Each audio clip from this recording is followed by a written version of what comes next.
Vostoqdan gapiryapmiz. Soat 22dan 25da o'tyapti. Dugonamiz tug'ilgan kuni bilan er-xotin uyim olib turibdi. O'zlari bilmay surpriz qilamiz. Ikkalasi o'tiribdi. Ko'ryapsizlarmi? Mana bugun dugonam tug'ilgan kuni uyga kirib picha olib chiqdim. Ana. Pochcha surpriz qilmoqchi. Ana jiz pishirtirganmiz. Biza katta ko'cha Nekrasovlikda nasib bo'lsa tug'ilgan kunni nishonlaymiz dugonam bilan. Pochcha. Maniki dugonam tug'ilgan kuni Nekrasovga eltib olyapti. Maniki.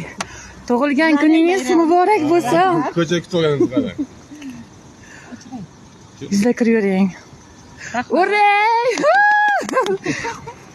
Ana ko'rasiz, surpriz. Jo'lyapmiz. Kafillar ko'p onam. Kafillar yopiq deydi-da. Bugun bayram-ku aytmabsiz biroz. Erkaklar ko'p-da, shunday. Bu yoki. Meni dugonamga like bosib tabriklab qo'yib komment yozinglar. Uray tug'ilgan kun bilan.